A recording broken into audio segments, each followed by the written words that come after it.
Welcome back to the deep dive. Grab a warm drink, maybe dim the lights a little bit. I hope you're sitting comfortably for this one I because, think it's a bit weird today. yeah, weird is the word. It feels a bit like a ghost story, a bit like a detective novel, and maybe a little bit like a therapy session that just goes completely off the rails. It is definitely a multifaceted section we're looking at today. Mm-hmm. It's really rare to find a single document that covers, telepathy, the mechanics of television repair, and the psychosexual origins of hay fever all in 1 hour. Right. It really is. Yeah. Usually when we talk about reality creation, that whole idea that our thoughts influence our lives, it can feel, I don't know, a little abstract. Like beatniks. Exactly, vision boards Yeah. and positive affirmations and all that. But the material we have today is precise. It's highly mechanical. And honestly, it's a little bit terrifying. Terrifying, because it implies that the system works perfectly whether you want it to or not. It implies there are rules, and those rules are active right now in this room and in the room you're sitting in while listening to this. So true. Before we get too deep into the woods, though, let's lay out what we're actually looking at. We are diving into session 281 of the Seth material. Specifically, this is from the early sessions, book 7. Recorded on August 29th, 1966. August 29th, 1966. And just a quick bit of housekeeping. This deep dive is distributed free of charge on all major platforms for educational purposes. We've got to give massive credit to the publisher, New Awareness Network. Absolutely. The New Awareness Network has preserved all of this. Right. So our mission today is to explore this terrifyingly direct link between your emotions and physical reality. We're going to find out why your allergies might actually be a misguided attempt to be manly, and we're going to watch a psychic experiment get derailed by some awkward backyard gossip. Well, seemingly derailed. As we'll see, it was actually highly accurate. Oh, yeah, we'll get to that. First, though, let's set the scene for anyone who might just be joining us. We've got Jane Roberts, the medium, who goes into a trance and channels this energy personality essence named Seth. And then there's her husband, Rob, sitting right there furiously transcribing everything. And what's fascinating about this particular session is that they aren't just discussing the grand nature of the universe. They are dealing with the nitty-gritty of domestic life. Broken TVs, runny noses. The domesticity of it is what makes it so wild to me. So let's jump in. Picture this. It's August 1966. Jane and Rob are at home, and their TV is on the fritz. And this is the 60s, so we're talking tubes, antennas, smacking the side of the box to get the picture back. Right, highly frustrating technology. Extremely. So Jane is annoyed. And just out of sheer frustration, she wishes aloud. She literally just says, I wish Jim Beckett would come visit and fix this. And we should provide some context on Jim Beckett. He's an old friend of theirs, and he used to be a TV repairman. But the thing is, he doesn't do that anymore. He works in office equipment now. And he lives out of town, right? Exactly. He lives out of town and hasn't visited them in months. There is zero logical reason for him to just show up at their house. It was a total throwaway comment from Jane. Just a vent.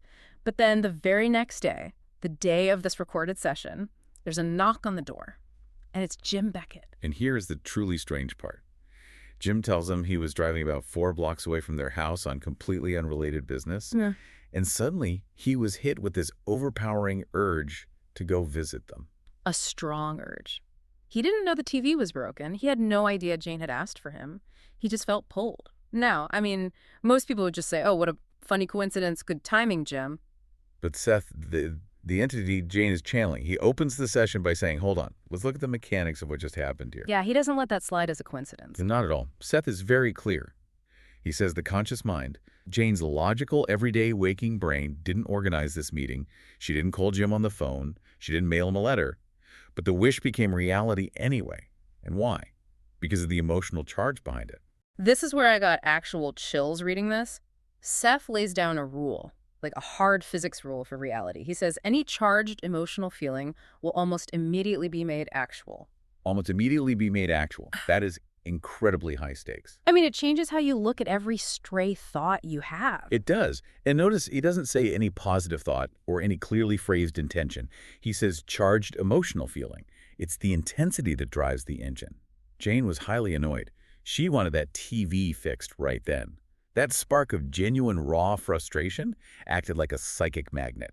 So poor Jim Beckett is just minding his business, driving his car, and he gets psychically lassoed and dragged 4 blocks over to fix a television.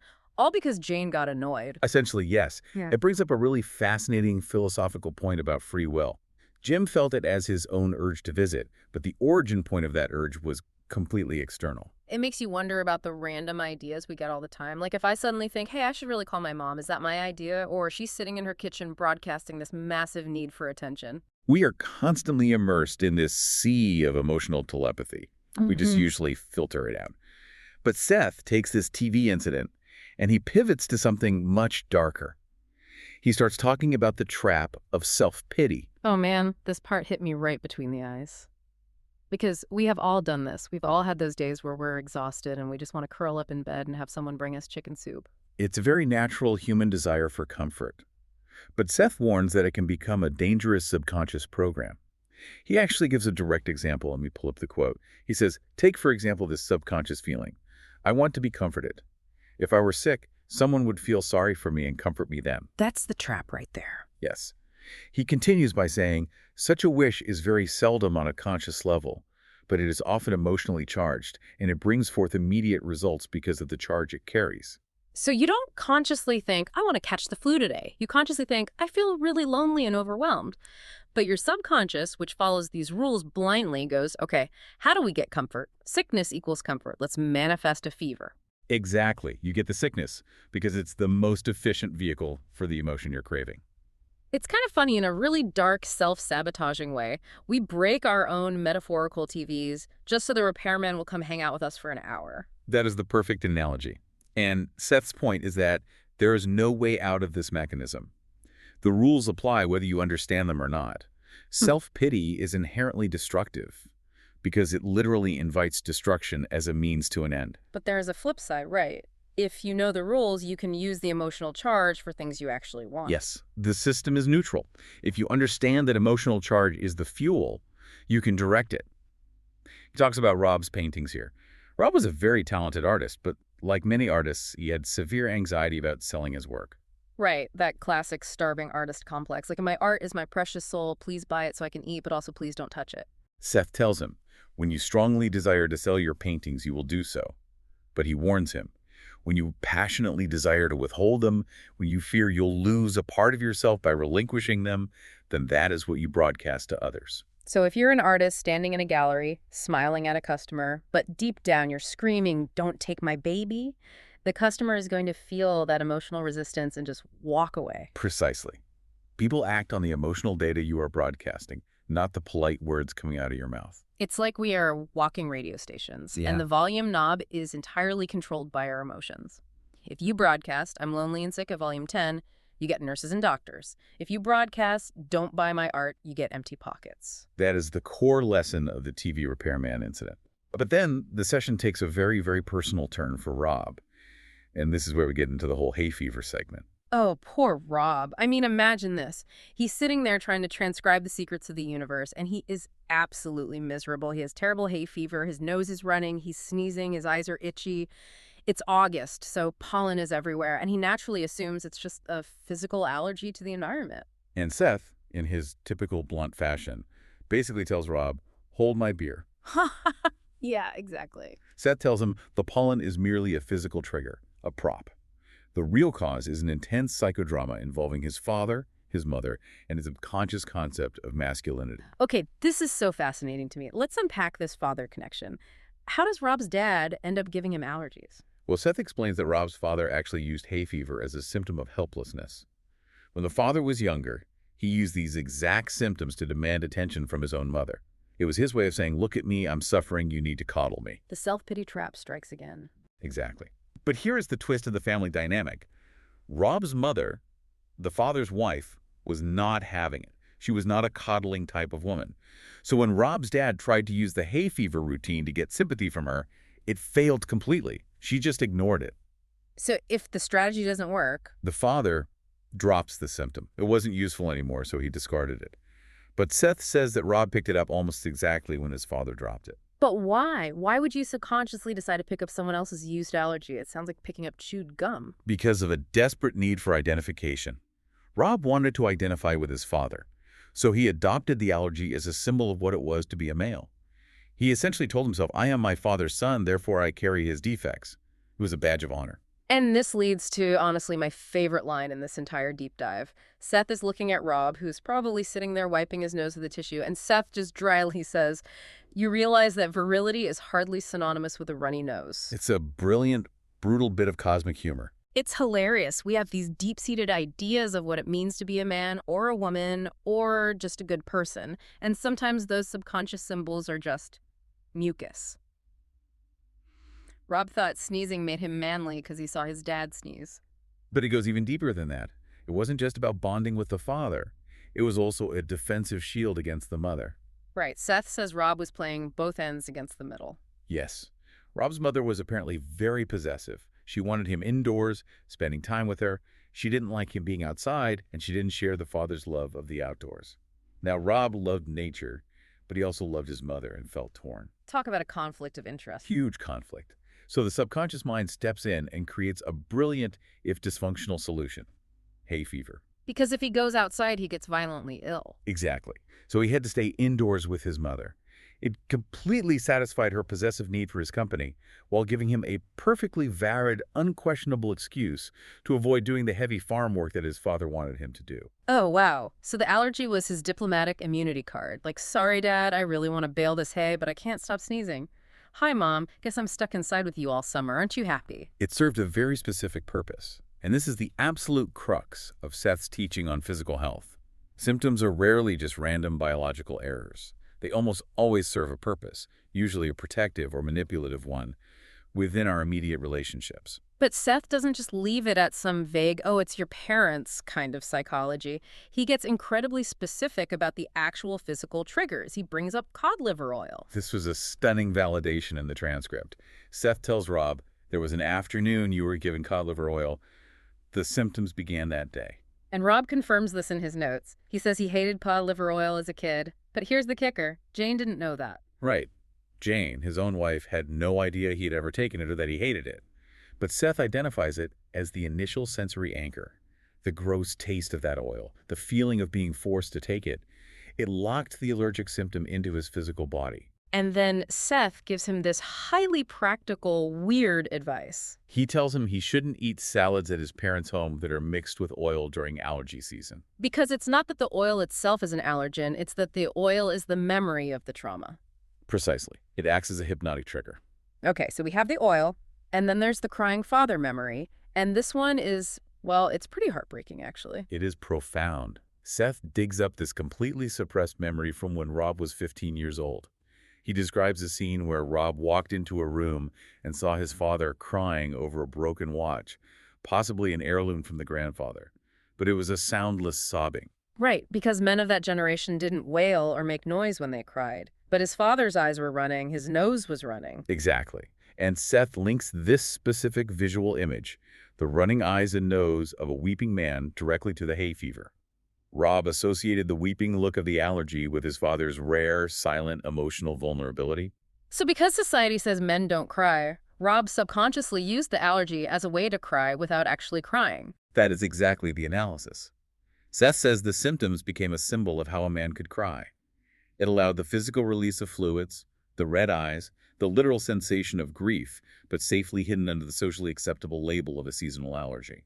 That is just, oh, wow. It makes you wonder how many people out there with chronic sinus issues or constant colds are just walking around with unshed tears. It raises a vital question about mind-body mechanics. The body will always find a way to express what the mouth cannot or will not say. And Seth gives him some very bizarre but specific advice to break this whole pattern. He tells Rob to avoid the color red. Yes, he says, you should avoid the color red in decorations during the season. He connects the color red subconsciously to Rob's mother. So if he sees a red pillow or a red curtain, his brain goes, ah, mother, indoors, safety trigger the allergy. It's exactly like reprogramming a computer. You have to delete the red file. You have to delete the cod liver oil file. And it actually gives Rob a spoken mantra to use. Yeah. A literal suggestion therapy to say out loud. Yes, let me read it. He tells Rob to say, Father, I refuse to accept your hay fever for myself. Though I once took it, I now throw it free from us both. Notice the wording there. I now throw it free from us both. He isn't angrily rejecting it and sending it back to his dad to suffer with. He's actively dissolving the energy pattern for the entire lineage. He's breaking the chain. And it shifts the entire framework from, I am a helpless victim of pollen, to I am an active participant in my own biology and I'm choosing to opt out. It's incredibly empowering stuff. And Rob actually notes in the margins of the transcript that after this session, he stopped taking his allergy pills and felt significantly better. The insight itself acted as the medicine. Because once the subconscious realizes the secret purpose has been exposed to the conscious mind, the symptom loses its utility. It doesn't work as a hiding place anymore. Okay, so we've covered the summoning of the TV repairman and the manly runny nose. Now we need to get to the third act of this deep dive, the envelope experiment. This is a great segment because we get to see Seth's abilities being tested in a much more formal, controlled way. They were doing this series of tests where Rob would seal a target object inside a double envelope, and Jane, while in her trance state, would try to clairvoyantly describe what was inside. This was officially the 68th experiment they had done. So Rob takes a piece of paper, seals it up, and waits. The paper is actually a poem that Jane had written to him. Specifically, it's a poem dated July 3, 1966. And it's a very lovely, intimate piece of writing. Jane wrote it while Rob was asleep upstairs in their house. The poem describes seeing him sprawled asleep on cool white sheets. Right, so the target data inside the envelope is love poem, written on July 3rd about a sleeping Rob. But when Seth starts bringing through the data, it seems completely wrong. At first glance, it looks like a massive failure. Seth starts saying things like, stirred up. He mentions feelings of anger. He mentions a formal gathering and weddings. And you can imagine Rob sitting there taking notes, just thinking, well, Jane is totally missing the mark tonight. This isn't about an angry wedding. This is a quiet poem about me taking a nap. But this is where the real deep dive aspect of this material shines.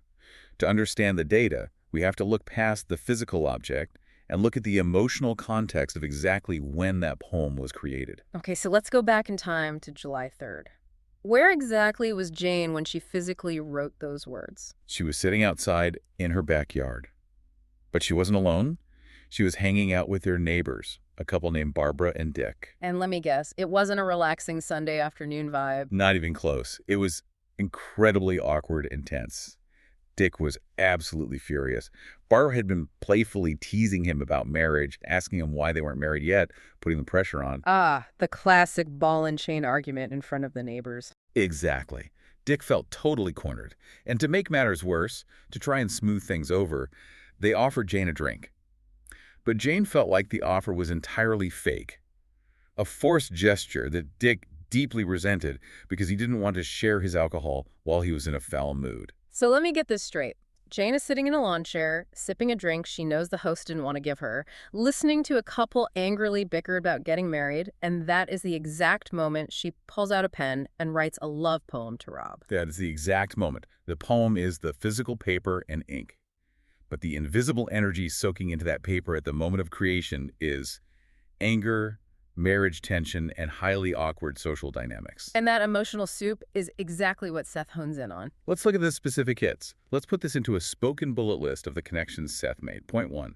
Seth says, stirred up. And the drink Dick begrudgingly made for Jane was called a winkin' gin. He literally stirred it up. Yeah. And emotionally, Dick was completely stirred up with anger. Point 2. Seth mentions 3 people concerned. Jane, Barbara, and Dick sitting in the yard. Point 3.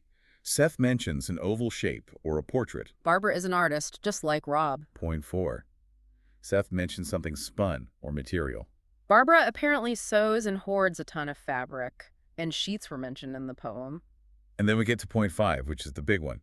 Seth keeps insisting on a formal gathering and weddings. He even specifically names the DeAndriana wedding. Which Rob thought was a total mistake. But it wasn't. The whole argument in the backyard was about marriage. That intense emotional frequency of wedding and anger radiating from Dick triggered a psychic association in Jane's own memory banks with the only formal weddings she really knew about, the DeAndriano family weddings. Precisely. The psychic radar didn't care about the ink on the page. It bypassed the physical data entirely and read the emotional atmosphere of the exact moment of creation. It's like the piece of paper was a magnetic recording tape and it recorded the screaming match happening next to it, completely ignoring the words that were actually being written on it. That is a brilliant way to conceptualize it. And there's one phrase in this experiment that just blew my mind.